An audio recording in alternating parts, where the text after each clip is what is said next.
বিশ্বাসঘাতকতা হৈছে এজন মানুহক মানসিকভাৱে মাৰি পেলোৱাৰ সকলোতকৈ ডাঙৰ অস্ত্ৰ। ব্যস্ততাৰ মাজত মানুহে যিটো হেৰুৱাই পেলায় সেইটো হৈছে সময়, ক্লান্ত হ'লে মানুহে যিটো হেৰুৱায় সেইটো হৈছে শক্তি, আৰু স্বাৰ্থ পূৰণৰ বাবে মানুহে যিটো হেৰুৱাই পেলায় সেইটো হৈছে মনুষ্যত্ব।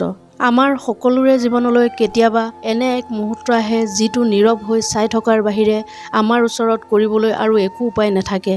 কিছুমান মানুহৰ অভিনয় ইমানেই ভয়ংকৰ আৰু নিখুঁত যে তেওঁলোকে কাৰোবাৰ জীৱনক লৈ খেলিবলৈও অলপো দ্বিধাবোধ নকৰে। জীৱনত যদি কিবা এটা পোৱাৰ বাবে অশেষ কষ্ট কৰিও আপুনি সেইটো পোৱা নাই তেন্তে হতাশ নহ'ব, কষ্ট কৰিবলৈ এৰি নিদিব।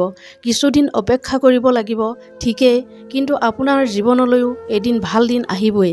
মানুহে বিচাৰিলে যদি সকলো পালেহেঁতেন তেতিয়াহ'লে অপেক্ষাৰ মূল্য নাথাকিলেহেঁতেন, আৰু মানুহে বিচাৰিলে যদি সকলো পাহৰি গ'লহেঁতেন তেনেহ'লে স্মৃতিৰ কোনো মূল্য নাথাকিলেহেঁতেন।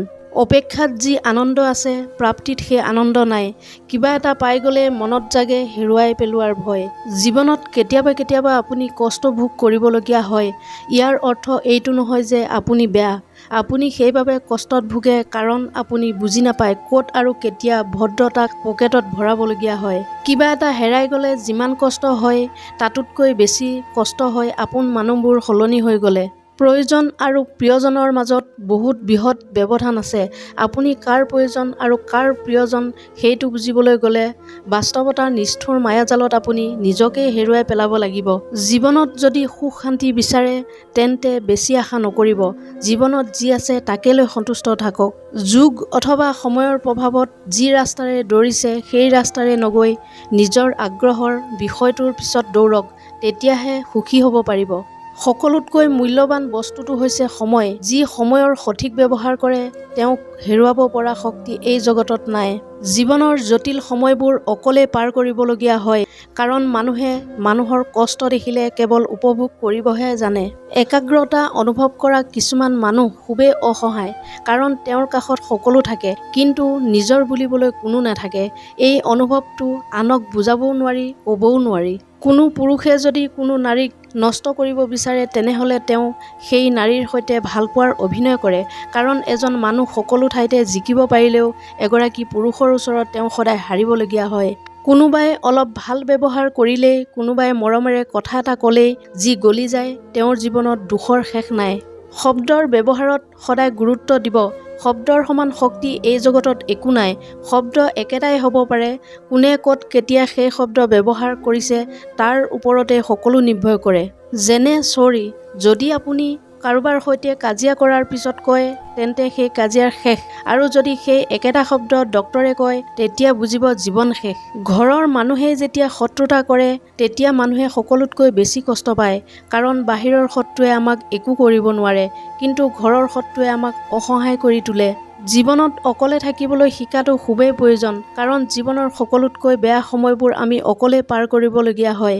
যি কয় যে নাকান্দিবা, তুমি কান্দিলে ময়ো কষ্ট পাওঁ, অথচ তেওঁৱেই এদিন মুখৰ হাঁহি কাঢ়ি নিয়াৰ কাৰণ হৈ পৰে। কাৰোবাক পাহৰি যোৱাটো কঠিন কাম নহয়, কিন্তু কাৰোবাক চিনি পোৱাটো সঁচাই কঠিন কাম। জীৱনত যিমান দিনলৈ জিকিব পাৰিব হাত চাপৰিৰ অভাৱ নহয়, কিন্তু মাত্ৰ এবাৰ যদি হাৰি যায় তেতিয়া আপোনাক হাতত ধৰি আগবঢ়াই নিয়া এখন হাত আপুনি বিচাৰি নাপায়। সময় আৰু পৰিস্থিতি যেতিয়ালৈকে আপোনাৰ অনুকূল থাকিব ঠিক তেতিয়ালৈকে আপোন স্বজনে আপোনাৰ প্ৰতি স্বজন প্ৰীতি দেখুৱাব।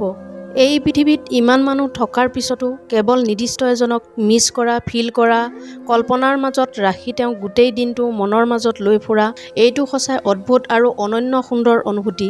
যদি কোনোবাই সপোনৰ মাজত প্ৰেমিক বা প্ৰেমিকাক দেখে তেন্তে মনোবিজ্ঞানে কৈছে যে শীঘ্ৰেই তেওঁ সপোনত দেখাজনক লগ পোৱাৰ সম্ভাৱনা থাকে। বোধহয় প্ৰতিজন মানুহৰ জীৱনতে দুটা কাহিনী থাকে, এটা সেইটো যিটো সকলোৱে দেখা পায় আৰু আনটো কাহিনী তেওঁ মনৰ মাজত চেপি ৰাখে। আপুনি ভিতৰি ভিতৰি ভাঙি পৰিছে সেইটো কাকো অনুভৱ কৰিবলৈ নিদিব, কাৰণ মানুহে ভাগি পৰা ঘৰটোৰ ভঙা ইটা টুকুৰা পৰ্যন্ত খুলি লৈ যায়। খঙাল মানুহে নিজৰ খঙৰ বাবে জীৱনৰ বহু গুৰুত্বপূৰ্ণ সময়, গুৰুত্বপূৰ্ণ মুহূৰ্ত হেৰুৱাই পেলায়। দুখ জীৱনত থাকিব, সেইবাবে সুযোগ পালেই নিজকে হাঁহি আনন্দৰে ৰখা দৰকাৰ। এনেধৰণৰ মটিভেশ্যনেল ভিডিঅ' পাই থাকিবলৈ মোৰ চেনেলটো ছাবস্ক্ৰাইব কৰি ৰাখিবলৈ নাপাহৰিব। পুনৰ অন্য এটা ভিডিঅ'ৰ সৈতে লগ পোৱাৰ প্ৰতিশ্ৰুতিৰে আজি এই খণ্ডটোৰ পৰা বিদায় লৈছোঁ। ধন্যবাদ।